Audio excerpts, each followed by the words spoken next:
ఆ, ఇంకొకరితో పెళ్లి యాక్చువల్గా ఇంకొక ఆ పిల్లతో ఆల్రెడీ పెళ్లి చేసుకున్నాడని వార్తలు వస్తున్నాయి, చేసుకోబోతున్నాడు అని వార్తలు వస్తున్నాయి. Basic clarity until and unless అని చెప్పేంత వరకు. ఓకే.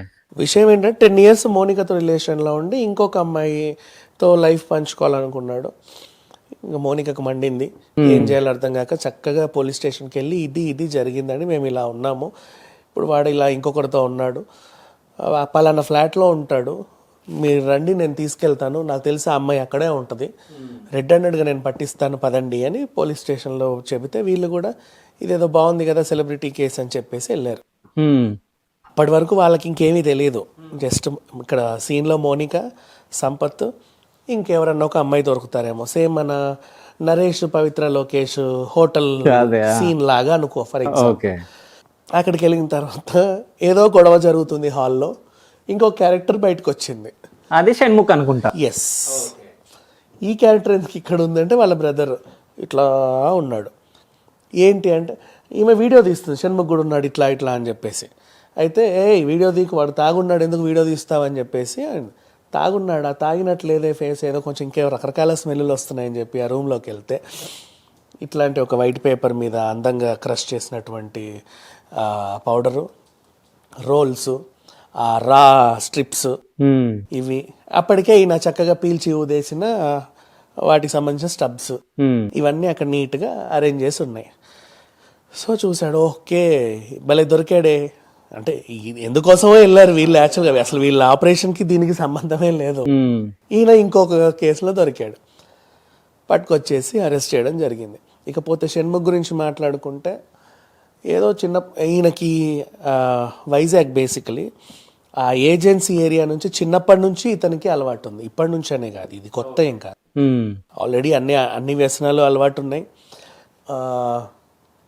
ఎక్కువ పాపులర్ అవ్వాలనే ఒక పిచ్చి, ఆ పిచ్చితో చిన్న చితక సినిమాలు, షార్ట్ ఫిలింలు అవి ఇవి చేశాడు. అవేంటో అదృష్టం బాగుండి కొంచెం హిట్ అవ్వడం. ఆ మధ్యకాలంలో ఎక్కువ షార్ట్ ఫిలిమ్స్ జనాలు ఎడిక్ట్ అయ్యి, అంటే అమ్మాయిలు కూడా మంచి మంచి అమ్మాయిలు పెట్టుకున్నారు, దీప్తి సునైనా ఇట్లాంటి వాళ్ళతో సాంగ్స్ అని అవన్నీ ఇవన్నీ చేసి కొంచెం ఫేమ్ రావడం. ఆ తర్వాత కొంచెం మేజర్ ఛానల్స్లో ఆ వీడియోలు పడడంతో ఎక్కువ పాపులర్ అవ్వడం, సాఫ్ట్వేర్ డెవలపర్ లాంటి వెబ్ సిరీస్లు కొంచెం హిట్ అవ్వడం. తర్వాత బిగ్ బాస్కి వెళ్ళడం, ఆ అమ్మాయితో ఎఫ్ఐఆర్ పెట్టుకోవడం, ఇంకొంచెం స్టార్డం. ఆ తర్వాత నెక్స్ట్ ఒక సీజన్ ఆ పిల్ల వెళ్ళడం, ఆమె లోపల ఉన్నంత కాలం ఈయన బయట నుంచి తొంగి చూసి ఏదో చేయడం, ఈయన లోపల ఉన్నప్పుడు ఆమె బయట నుంచి తొంగి చూడడం, ఇలాంటి అన్ని సామాజిక మాధ్యమాల్లో వాళ్ళు తరచుగా పోస్ట్ చేసేసరికి ఈ అబ్బాయి కొంచెం లైమ్ లైట్లోకి వచ్చాడు. నెక్స్ట్ బిగ్ బాస్ చరిత్రలోనే దేనికి పనికి రాకుండా, అంటే హౌస్లో ఏమీ చేయని ఒక దద్దమ్మ టాప్ 2కి వెళ్ళడం అనేది ఇండియన్ బిగ్ బాస్ హిస్టరీలోనే ఫస్ట్ టైం. ఓకే, పొద్దున్న లేవడం, మనుషుల బాటిల్ పట్టుకుని కూర్చోవడం, శవంలా కూర్చోవడం, అదేంటో తెలియదు కానీ ఈ వారం పోతాడేమో అనుకున్న ప్రతిసారి నామినేషన్లోనే ఉండడం. హై సేవింగ్, అంటే ఓట్లలో కనీసం 60% ఈయనకే పడడం, మిగతా 40 మిగతాలు షేర్ చేసుకోవడం. అట్లా లాస్ట్ వరకు వచ్చేసాడు. విన్నర్ కూడా అవుతాడులే అనుకున్నారు కానీ బిగ్ బాస్ మరీ అంత ఇవ్వలేదు కదా, సో జెన్యున్గా ఇంకో పర్సన్కి ఇచ్చింది. సరే, తను అది జరిగింది యాక్చువల్గా. అయితే మనం ఇక్కడ ఒక విషయం నేను మాట్లాడాలి, అంటే ఉన్న వాళ్ళకి ఒక న్యాయం, లేని వాళ్ళకి ఒక న్యాయం అనేది ఒకటి జరుగుతుంది. ఎందుకంటే రీసెంట్ గా షణ్ముఖ్ జశ్వంత్ యాక్సిడెంట్ చేయడం జరిగింది, హిట్ అండ్ రన్. సో చేయడం జరిగింది. సో ఆ కేసు ఇప్పటి వరకు మళ్ళీ పత్తా లేదు.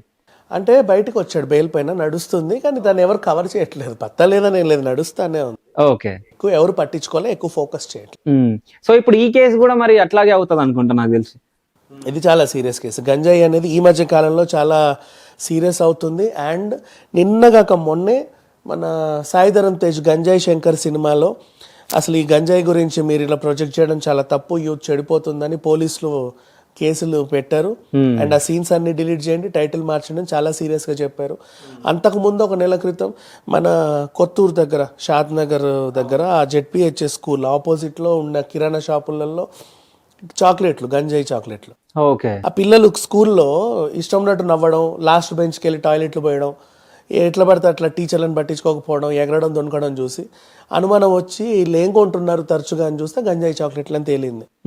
అది అంటే ఈ మధ్య కాలంలో ఈ కేసు, అంటే మన హైదరాబాద్ లో గానీ, అంటే మన హైదరాబాద్ శివారు ప్రాంతాలలో అంటే ఇంత ఈజీగా దొరికిపోతున్నాయా గంజాయి? అక్కడికే వద్దాం. ఎంత ఈజీగా దొరుకుతుందో కూడా చెప్తా. దానికి ముందు మన వరలక్ష్మి టిఫిన్ సెంటర్. ఓ సో ఇప్పుడు ఎంత ఈజీగా దొరుకుతుందంటే ఫోన్ ఓపెన్ చేసి మన రెగ్యులర్ గ్రాసరీ స్టోర్స్ ఉన్నాయా, ఓకే. స్విగ్గీ, జొమాటోకి సంబంధించిన బ్లింకిట్ అండ్ జెప్టో, వీటిలలో మనకి ఫ్రూట్స్, వెజిటేబుల్స్, డైలీ యాక్సెసరీ ఇవన్నీ ఉండేది. ఒక కాలం స్మోకింగ్ యాక్సెసరీస్ అని ఒక కాలం ఉంది. ఓకే. ఇప్పుడు ఓపెన్ చేయి ఉంటుంది. అది అందులో నొక్కితే ఫస్టే నీకు ఈ కోన్స్ అమ్ముతున్నారు డైరెక్ట్ గా ఆన్లైన్ లో. దానికి పర్మిషన్ ఎవరు ఇచ్చారు I don't no, but direct cones అమ్ముతున్నారు.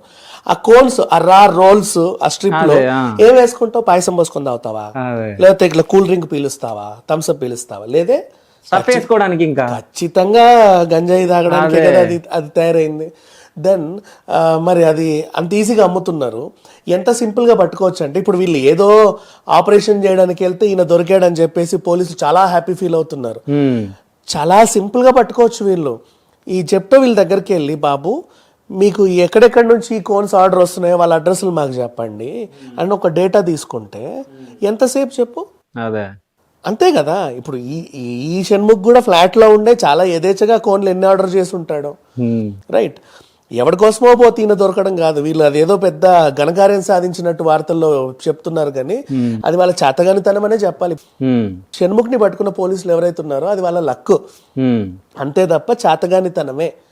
ఈ వీడేదో మంచి పని చేశాడని నేను అన్నట్ల. అంటే ఎప్పటి నుంచో, నాట్ ఓన్లీ నౌ, దాదాపు 2 years నుంచి నేను చూస్తున్నా. కానీ అందరు తనని అంటే ఒక సాఫ్ట్వేర్ లాగా కనిపిస్తాడు, ఇన్నోసెంట్ బాయ్ అని చెప్పేసి అందరు అనుకుంటారు. ఎవరు అనుకుంటారు? చాలా మంది అనుకుంటారు. ఇప్పుడు సాఫ్ట్వేర్ డెవలపర్ మీరు అనుకోరు. మీరెందుకు అనుకుంటారు అంటే మీకు అంత అనుభవం ఉంది అంటే ఎవరేంటి అనేది మనం చూస్తానే ఉన్నాం కాదు, మనం ఎందుకు అనుకుంటాం? ఆయన ఎన్ని పార్టీలలోనూ ఎన్నెన్ని చేశాడో మనకు తెలుసు. కానీ తనకి ఎంతమంది ఫ్యాన్స్ ఉన్నారు? ఇప్పుడు తను బిగ్ బాస్ లో టాప్ 2 రావడానికి కారణం జనాలే. దానికి దీనికి సంబంధం లేదు. ఇప్పుడు తెర మీద వాళ్ళని అభిమానించేది వేరు, తెర వెనుక వాళ్ళు చేసే పనులని అసహించుకునే వాళ్ళది వేరు. యాజ్ ఆ షార్ట్ ఫిలింలో అయితే ఆయన గంజాయి తాగండి నాకు అభిమానం పెంచుకోండి అని చెప్పలేదు కదా. ఆ అభిమానం ఓకే, జెన్యూన్ అభిమానమే. చాలా మంది ఫ్యాన్స్ ఉన్నారు. అండ్ బిగ్ బాస్ టైంలో ఈ అబ్బాయి ఏంటి ఇలా ఉన్నాడు అతని గురించి రివ్యూలు చెప్పినా మనల్ని అటాక్ చేసిన వాళ్ళు ఉన్నారు. అంత ఫ్యాన్ బేస్ కూడా ఉంది, పర్వాలా. కాకపోతే ఏంటంటే ఈ చేసిన పని ఇది. అండ్ డ్రంక్ అండ్ డ్రైవ్ లో ఎన్నిసార్లు తిరుగుతాడో, ఆ హిట్ అండ్ రన్ కూడా తాగి నడిపింది. అది కూడా పెద్ద కేసు యాక్చువల్. సల్మాన్ ఖాన్ లాంటి వాళ్ళనే కోర్టు వదల్లా. ఈ అబ్బాయి బెయిల్ మీద తిరుగుతున్నాడు, సరే అంతవరకు బాగానే ఉంది. ఈ వ్యసనాలు ఉన్నాయని తెలిసే దీప్తి సునేని దూరం పెట్టింది. ఓకే, ఇది జరిగింది యాక్చువల్ గా. అంటే ఇంకో విషయం ఏంటంటే అంటే ఇండస్ట్రీ మొత్తం తిరుగుతుంది ఈ గంజాయి విషయాలు. సో ఎవరు దొరికినా సినీ ఇండస్ట్రీ వాళ్ళు ఎక్కువ దొరుకుతున్నారు. ఎప్పుడో ఒకసారి పొలిటికల్ లీడర్లు అందరూ దొరుకుతున్నారు. పొలిటికల్ సినీ వాళ్ళు దొరికినప్పుడే న్యూస్ వేస్తున్నారు. ఓకే, మరి అదే కదా న్యూస్ ఉండేది. దొరికే వాళ్ళు బోల్డ్ అంత. ఇప్పుడు గంజాయి కేసులో పట్టుబట్ట ఓ సాఫ్ట్వేర్ ఎంప్లాయీ అని రాసేస్తారు. అసలు అది ఆ న్యూస్ చూసిన వాడు కూడా ఉండడు. అదే గంజాయి కేసులో పట్టుబట్ట పోనా విజ్ఞాన్ దాసరి అనేది ఏదో ఒకటి నీ పేరేగి నా పేరేగి కనీసం 10 మంది అన్న చూడరా, అట్లా అంత మించి ఇంకేం లేదు. అట్లా ప్రొజెక్ట్ చేస్తారు. సో ఈ కేసులో మరి ఏం జరగబోతుంది ముందు? చాలా సీరియస్ కేసు, శిక్ష పడాలి 100%. పడొద్దని నేను అనట్లేదు, 100% పడి. ఎందుకంటే ఈ అబ్బాయికి అండ్ నెక్స్ట్ తను ఎక్కడి నుంచి తెచ్చుకుంటున్నాడు అనేది పక్కన పెడితే, ఇతను తన సెల్ఫ్ గా తీసుకుంటున్నాడు, ఇంకా ఇతని ద్వారా ఇంకో 10 మందికి వెళ్తుందా? ఈజీ కదా. ఇప్పుడు వీళ్ళకు గ్రూప్ ఉంటది, ఎవరై స్టఫ్ ఉందా? లేదురా, ఇంకెక్కడ మనోడు అక్కడ ఉన్నాడు, మనోడు ఇక్కడ ఉన్నాడు. ఈ మనోళ్ళు ఎంతమంది ఉన్నారు, ఎక్కడెక్కడ ఉన్నాడో అందరూ వస్తారు కదా. అట్లీస్ట్ హాఫ్ తీసుకోవచ్చు. అండ్ ఇంకోటి మనం వచ్చే సలహా ఏంటంటే, సీరియస్లీ ఈ స్మోకింగ్ యాక్సరీస్ అమ్ముతున్నారు, చాలా ఫ్రీగా అమ్ముతున్నారు, ఇప్పుడు కూడా అమ్ముతున్నారు. ఆ డేటా తీసుకుంటే 5 నిమిషాల పని అబ్బా, మొత్తం దులిపేయచ్చు ఒక్కసారిగా. స్మాష్ చేయాలనుకుంటే ఎప్పుడైనా చేయొచ్చు, కానీ మరి I don't know why the people are not taking action. ఆ బిజినెస్ వెనకాల కూడా ఎవరో బడా బాబులు ఉంటారు కదా. మేబీ అదే అనుకుంటున్నా, అట్లా ఉండబట్టే కదా ఇట్లా నడుస్తుంది అన్నట్టుగా ఉంది. చాలా ఏదో అసలు అవి అమ్మకూడదు. ఇప్పుడు ఓపెన్ చేసి చూడండి, కనిపిస్తుంది ప్రతి దాంట్లో ఉన్నాయి. ఆ రా పేపర్లు, కోన్స్, 6 కోన్ల సెట్ ఇంత, ఆ పేపర్ల ఇది ఇంత, మనం వాడు తయారు చేసుకోవచ్చు అనమాట. ఈ స్టబ్ అవన్నీ వాడు ఇస్తున్నాడు యాక్సెసరీస్, వీళ్ళు తయారు చేసుకోవాలి ఇంట్లో. తయారు చేసుకొని దాంట్లో గంజా వేసుకొని తాగాలి, ఇంకేమి పట్టవు. సో అంత యథేచ్ఛగా అయిపోయింది.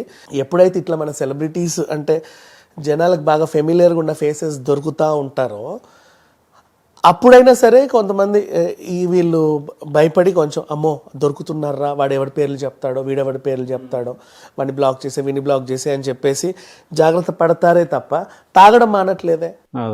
ఇక్కడ దొరుకుతున్నారంటే అక్కడికి వెళ్ళి తాగుతాం. అయితే దీని మీద ఈజీగా బెయిల్ అయితే రాదు, 100% రాదు. ఒకవేళ షణ్ముఖ్ అంటే జైల్లో ఉండాల్సి వస్తుందా? కంపల్సరీ ఉండాల్సి వస్తుంది. అంటే ఎన్ని రోజులు శిక్ష పడవచ్చు ఒకవేళ పడితే? లేదు, పడితే ఇది చాలా సీరియస్ కేసు. అయితే దీంట్లో కూడా వీళ్ళకి అంటే బాధితుడా నేరస్తుడా, నేరస్తుడు ఇన్ సెన్స్ అతను తెచ్చి ఇతను కూడా బిజినెస్ చేస్తున్నాడా, లేదా అయ్యో పాపం బాధితుడా అనేవాడికి కూడా కొంచెం కౌన్సిలింగ్ ఇచ్చి శిక్ష ఖచ్చితంగా పెట్టి కౌన్సిలింగ్ ఇచ్చి కొద్ది గొప్ప జరిమానా ఏదో విధించి పంపిస్తారు. మీరు మాట్లాడిన దాంట్లో ఒకటి నాకు అర్థం కాలేదు, అంటే బిజినెస్ చేసే వాళ్ళకు వేరే శిక్ష ఉంటది, తీసుకునే వాళ్ళకి వేరే శిక్ష. ఆబ్వియస్లీ ఓకే, నువ్వు బాధితుడు అనుకో, తెలుసో తెలియకో ఎడిక్ట్ అయ్యి ఉంటాడు, అయ్యో పాపం అంటాడు, నిన్ను మహా అయితే నీకు రీహాబ్ కూడా పంపిస్తారు. నువ్వు మంచోడివి, సత్పురుషుడివి. జనాల దగ్గర కాదండి, బిగ్ బాస్ ఫాల్ట్ నేను చెప్పేది. బిగ్ బాస్ ఎవరిని సెలబ్రిటీలు వాళ్ళు తీసుకొని బిగ్ బాస్కి వచ్చి సెలబ్రిటీ అవుతున్నారు. ఈ బిగ్ బాస్కి కంటెస్టెంట్ని సెలెక్ట్ చేయడంలో బిగ్ బాస్ కొంచెం బుద్ధి జ్ఞానం ఉపయోగించాలి. ఎవరిని పడితే వాళ్ళని వాళ్ళు ఫ్యామిలీలు చూసే ప్రాజెక్ట్ అంటున్నారు, మళ్ళీ దానికి ఒక కాన్సెప్ట్ నాశనం చేసి అలాంటి అలగా జనాన్ని తీసుకొచ్చి పెడితే ఆ ప్రోగ్రామ్ వాళ్ళకి డబ్బులు వస్తే చాలు అన్న లెక్కలో ఈ అలగా జనం కనుక ఏమైనా చేస్తారు, వీళ్ళు ఏం చేయమన్నా చేస్తారు. బిగ్ బాస్కి కావాల్సింది అది, ఏమైనా విచ్చలవిడిగా చేయాలి, విచ్చలవిడిగా రెచ్చిపోవాలి కనుక వీళ్ళంతే, వీళ్ళ క్యారెక్టర్లెస్ ఫెలోస్ కనుక వీళ్ళు ఆడమొక బిగ్ బాస్లో అందరూ అంతే క్యారెక్టర్లెస్ ఫెలోస్, క్యారెక్టర్లెస్ కనుక వాళ్ళు అలా బిహేవ్ చేస్తారు. వాళ్ళ బిగ్ బాస్ అనాలి. బిగ్ బాస్ ఒక ప్రోగ్రామ్, మీరు ఒక గౌరవమైన ప్రోగ్రామ్ చేయాలంటే కరెక్ట్గా వాళ్ళ సెలక్షన్లో ఉండాలి. సెలక్షన్లో అడ్డమైన గాడిదని తీసుకొచ్చి సెలబ్రిటీ చూస్తే ఇలాగే ఉంటుంది.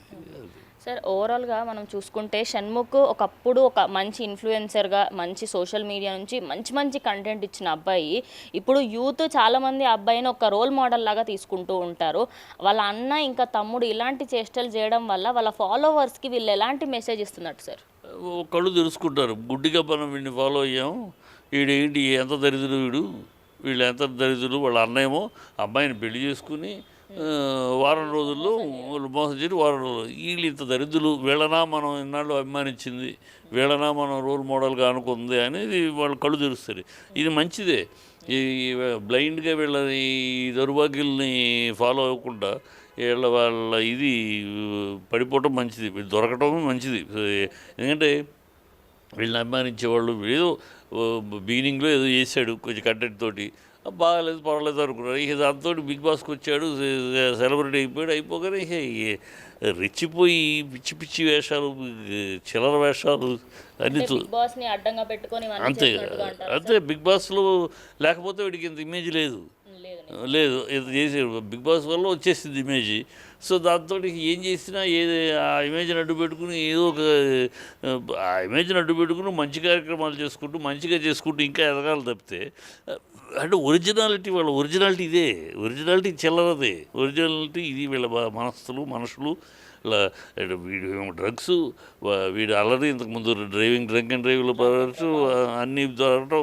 వాళ్ళ అన్నయ్య ఏమో ఒక అమ్మాయిని చేసుకుంటాం, ఆ అమ్మాయిని వారం రోజులనే ఇంకో అమ్మాయి, అసలు చిల్లర చిల్లర బాపతగా తప్పితే అస్సలు ఒక వ్యక్తి మనుషులుగా సొసైటీలో మనగలిగిన మనుషులుగా కనపడలేదు కదా వీళ్ళు.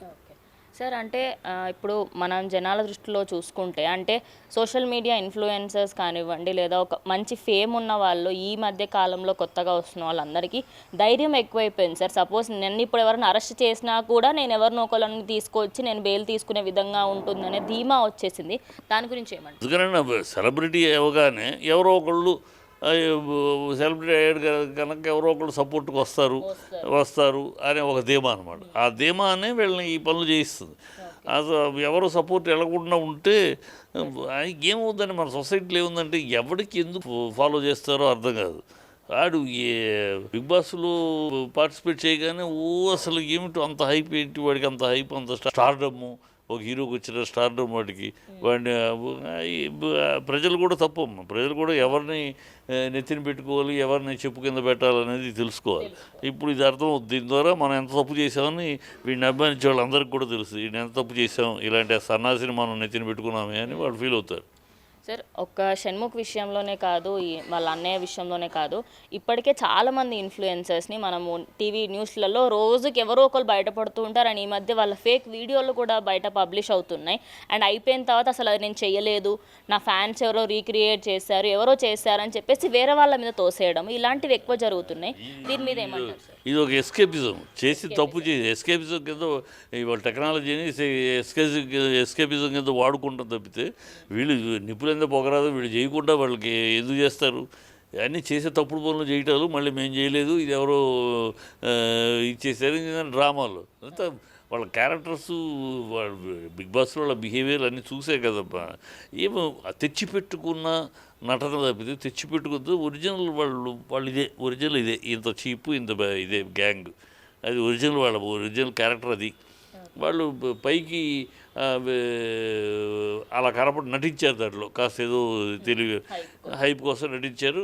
వాళ్ళకి కావాల్సిన బిగ్ బాస్ కూడా అది మీరు ఇలా చేయాలి, అలా చేయాలి, రెచ్చిపోవాలి, కౌగులించుకోవాలి, హంగామా చేయాలి, ఎక్సెంట్రిక్గా ఉండాలని వీళ్ళు ఎంకరేజ్ చేస్తారు వీళ్ళ ప్రోగ్రామ్ కోసం అని. So Bigg Boss is a very very very very bad programme. Spoiling the ప్రోగ్రాంలో దరిద్రమే కాకుండా వాళ్ళ దాంట్లో పార్టిసిపెంట్ని సెలెక్ట్ చేయడంలో కూడా దరిద్రుల్ని సెలెక్ట్ చేసి, ఈ చెడ్డాల క్యారెక్టర్లు సెలెక్ట్ చేసి ఎప్పుడో వెళ్ళి అందరూ సొసైటీలోంచి వెళ్ళిపోయి వాళ్ళ బిగ్ బాస్ ఆఫీసు ముట్టడించే రోజు కూడా తొందరలో ఉంటుంది. టూ మచ్కి వెళ్ళిపోతుంది. ప్రోగ్రామ్ చూడాలంటే జిగుసు వచ్చేస్తుంది, ఫ్యామిలీగా చూడలేని పొజిషన్, చూడలేము. దానికి నాగార్జున ఏమైనా నాగార్జున డబ్బులు వస్తాయి, స్టూడియోకి డబ్బులు వస్తాయి, తన యాంకర్కి డబ్బులు వస్తాయి కనుక నాగార్జున ఎవరు లేదనుకోండి, దానికి అంత ఉండదు. వాళ్ళు ఈ నాగార్జున లాంటి వాళ్ళు బాధ్యత కావాలి. వాళ్ళు డబ్బులు వస్తే చాలు నాగార్జునకి, వెళ్ళిపోయి యాంకరింగ్ చేసేయటం, దానికి ఒక హైప్ ఆ ప్రోగ్రామ్కి. చిల్లర ప్రోగ్రాము, దాన్ని కంటెంట్ చూస్తూ ఉంటే అసహ్యంగా ఉంటుంది. అది ఇవాళ ఇప్పటికైనా ఇలాంటి ఇంకా వీళ్ళే కాదు, చాలామంది ఉన్నారు. ఈ బిగ్ బాస్ పార్టిసిపెంట్స్లో 80% దౌర్భాగ్యులు, లో గ్రేడ్ క్యారెక్టర్స్ అంతే. వాళ్ళ క్యారెక్టర్ లేని మనుషులు 80 to 90% అంతే. వీళ్ళు బయటపడ్డారు, ఇంకా బయటపడాలి వాళ్ళు అంతే. సార్, అంటే ఇప్పుడు గంజాయి అనేది ఒకప్పుడు అంటే చాలా మటుకు అయితే రేర్గా అయితే దొరకదు. మరి ఈ సినీ నటులలో, ఈ ఇన్ఫ్లుయెన్సర్లకు, అంటే సినీ నటులకే చాలా మట్టుకి దొరకదు అని అంటారు. అటువంటిది చిన్న చిన్న ఇన్ఫ్లుయెన్సర్స్కి, ఇలాంటి బిగ్ బాస్ కంటెస్టెంట్స్కి ఇలా దొరకడము అంటే అంత ఈజీగా ఎవరు సరఫరా చేస్తున్నారంటారు సార్? అదే సరఫరా చేసేవాళ్ళు ఉన్నారు, మన నైజీరియా నుంచి అక్కడ నుంచి వస్తున్నారు, సరఫరా చేసేవాళ్ళు ఉన్నారు. అది పోలీసులకి తెలుసు, డిపార్ట్మెంట్లకి తెలుసు. కానీ వాళ్ళు పట్టుకుంటారు, మళ్ళీ బెయిల్ మీద వదిలేస్తారు అంతే. ఈ లైట్ అయిపోయింది అది. ఎందుకంటే దాని వెనకాల పెద్ద మాఫియా ఉంది. ఈ డ్రగ్స్ వెనకాల మామూలు మాఫియా కాదు, ప్రభుత్వాలను శాసించే మాఫియాలు ఉన్నాయి. కనుక ఈ మాఫియాకి తల వంచడం తప్పితే ఎదురు తిరిగి పోరాడగలిగే, నిలబడగలిగే విధానాలు లేవు. మన ఆఫీసర్స్ ఎవరు కూడా ఎందుకు వాడి ప్రాణానికి ముప్పు తెచ్చుకునే, వాడి ప్రాణానికే ముప్పు వాడు ఎదురు వెళ్ళా అంటే. అలాంటి మాఫియా ఇది. ఈ డ్రగ్స్ మాఫియా మామూలు మాఫియా కాదు. ఈ చిన్నగా ఇదే కాదు, అది ఐఎస్ఐ లాంటి ఐఎస్ఐఎస్ లాంటి సంస్థలకి ఆదాయమే ఈ డబ్బులే వాళ్ళకి ఆదాయం. ఈ డ్రగ్స్ అంత అంత అంత ఎత్తున ఉన్నాయి వీళ్ళకి. కనుక వాళ్ళని టచ్ చేసే అంత ధైర్యంగానే సీన్గా టచ్ చేస్తే లేచిపోతారు. అందుకని వీళ్ళు ఏంటంటే చూసి అలా ఐవాష్ ప్రజల కాళ్ళ మీద ఎవరినో పట్టుకుంటాం అని అంటాం. వాడిని అలా పట్టుకున్న 2 రోజులు న్యూస్ టీవీలో, ఆ తర్వాత వాడు ఫ్రీ అయిపోతాడు. ఇప్పటికి నైజీరియా నుంచి ఎంతమంది పట్టుకున్నారు? మళ్ళీ వాళ్ళు డైరీ పట్టుకుంటారు, అవి చేస్తారు, మళ్ళీ వదిలేస్తారు, బెయిల్ అంటారు. అదేంటే కేసులో ఉన్న ఆ కేసుని స్ట్రాంగ్గా చేయరు. అది జరుగుతున్న దౌర్భాగ్యం ఏంటంటే పెద్ద మాఫియా ఉంది వెనకాల, పెద్ద మాఫియా, మామూలు మాఫియా కాదు. డ్రగ్స్ మాఫియా అనేది ఇంటర్నేషనల్ మాఫియా. కనుక వీళ్ళకి ఎక్కడి నుంచి వస్తుంది డ్రగ్స్, ఎవరు సప్లై చేస్తున్నారు, ఎక్కడో మొదలయ్యి ఎక్కడ స్టార్టింగ్ ప్లేస్ వీళ్ళకి తెలుసు డ్రగ్స్ ఎక్కడి నుంచి మొదలవుతున్నాయని, ఎట్లా ట్రావెల్ చేస్తున్నాయి, గోవాకి ఎక్కడి నుంచి వస్తున్నాయి, గోవా నుంచి బెంగళూరు ఎక్కడి నుంచి వస్తున్నాయి, బెంగళూరు నుంచి హైదరాబాద్ ఎట్లా వస్తాయి అన్నీ తెలుసు. సో వీళ్ళు ఇన్ని ఆ మొత్తం ప్రయాణం అంతా తెలిసిన వాళ్ళు పట్టుకోలేరా, భయం అలా చూస్తున్నట్టుండి ఎప్పుడో మేము ఉన్నాం పని చేస్తున్నాం చెప్పడం కోసం ఏదో ఒకటి అలా ఇదిగో మొన్న సినిమా వాళ్ళని సినిమా దగ్గర పబ్లిసిటీ వచ్చేస్తుంది కదా బాగా ఏదో పని చేసేసారని, తర్వాత ఎవరు వాళ్ళ కోర్టులో వాళ్ళకేమీ సంబంధం లేదు అని తెలిసేసి. ఇంకోటి ఏంటంటే ఈ డ్రగ్స్ రూల్స్ చట్టంలో మరొక లోసుగా ఏముందంటే వాడేవాడు నిందితుడు కాదు, అమ్మినవాడే దొరకడు, వాడేవాడు వాడు విక్టిమ్ కింద లెక్క, వాడేవాడు విక్టిము, వీడిని విక్టిమ్ కింద చూసేసి బాధితుడి కింద చూడాలి తప్పితే వాడిని నిందితుడి కింద కాదు. ఇది ఒక దరిద్రం చట్టం. ఆ చట్టం బెయిల్ వస్తుంది అంటారా సార్ ఇప్పుడు షణ్ముఖ్కి? వచ్చేస్తుంది ఎందుకంటే వాడు బాధితుడు, అంతే బాధితుడు, వాడేమీ అమ్మట్లేదు, వాడేం పెడలర్ కాదు వాడికి. సో వీడి దగ్గర నుంచి నీకెవరు అమ్మారు అని పట్టుకున్నారు. ఆ అమ్మారు అనేది వాడు చెప్పక్కలే, వీళ్ళకి తెలుసు ఎక్కడి నుంచి వస్తుంది. వాళ్ళు అమ్మారు ఆ పేరు రేపు న్యూస్లో అతని ద్వారా ఇలా పలానా నైజీరియా వాడు అమ్మినట్టుగా వెల్లడి అంటారు, వాడిని ఏదో అరెస్ట్ చేస్తారు, తీసుకెళ్తారు, తర్వాత బెయిల్ వదిలేస్తారు, అంతే. మళ్ళీ మాడు కథ మామూలు. ఇప్పటికి ఎన్నిసార్లు నువ్వు ఒకసారి రివైండ్ చేసుకుంటే ఎంతమందిని పట్టుకుంటాం వదిలి మళ్ళీ వాళ్ళు ఆ నైజీరియా వాడు వస్తాడు, ఇంకోవాడు వస్తాడు. ఈ దౌర్భాగ్యం చూస్తూనే ఉన్నాం. అది ఇన్ఎఫెక్టివ్, ఆ డిపార్ట్మెంట్స్ ఇన్ఎఫెక్టివ్ కనుక వాళ్ళేం అనలేం. ఎందుకంటే వాళ్ళకి భార్య బిడ్డలు ఉంటారు, వాళ్ళ జీవితాలని లైఫ్ని స్టేక్లో పెట్టుకుని రిస్క్ తీసుకోలేరు కదా. ఎందుకంటే ఈమె ముఠాయాలనేదంటే ప్రాణాలు లేపేసి కూడా ఏం వాళ్ళని ఏం చేయలేరు. అంత మాఫియా అది, ఇంటర్నేషనల్ మాఫియా. పెద్ద పెద్ద సంఘాలకు డబ్బులు ఇచ్చేది వాళ్ళే, టెర్రరిస్ట్ గ్రూపులకి డబ్బులు అందజేస్తున్నది, డబ్బుల ఆదాయమే ఇదే. అది కనుక ఏం చేస్తారు, చూసి చూడనట్టు అప్పుడప్పుడు పనిచేసినట్టు. ఇప్పుడు నువ్వు నేను భలే పనిచేసారా అనుకోవాలి అన్నట్టు ఒకటి పట్టుకుంటారు. ఆ 2 రోజులు పేపర్లో నీటిలో టీవీలో ఓహోని వచ్చేస్తుంది. ఆ తర్వాత మన సినిమా వాళ్ళు కనుక ఏమి సంబంధం లేదని చెప్పినట్టు కోర్టులో చెప్పేస్తే అయిపోయింది. సో సార్ ఓవరాల్గా మనం ఫైనల్గా చూసుకుంటే అంటే అన్నయ్య కోసం వెళ్ళారు. నిజం చెప్పాలంటే షణ్ముఖ్ అసలు ఇందులో అసలు అబ్బాయి పేరే వెళ్ళలేదు అప్పటి వరకు. అన్నయ్యని ఉన్నాడేమో షణ్ముఖ్ ఇంట్లో అని అపార్ట్మెంట్కి వెళ్ళి చూస్తే అబ్బాయి రూమ్లో ఇది దొరకడము. అంటే ఈ యొక్క యువతకి ఆయన అసలు ఎలాంటి మెసేజ్ ఇస్తున్నాడు అంటే మీరు కూడా తాగండి అన్నట్టుగా ఆయన ప్రోటేట్ చేస్తున్నారు. ఇప్పుడు ఆపరేషన్ లేకుండానే మోకాళ్లకు ప్లాస్మా ట్రీట్మెంట్, మీ ఆర్థోపెడిక్ సమస్యలన్నిటికీ రోబోటిక్ టెక్నాలజీ ద్వారా తక్కువ ఖర్చుతో శాశ్వత పరిష్కారం, ఫ్రీ కన్సల్టేషన్, ప్రతి ట్రీట్మెంట్ పై 20% డిస్కౌంట్. ఈ ఆఫర్ కొద్ది రోజులు మాత్రమే, త్వరపడండి. V9 hospitals 9281465842.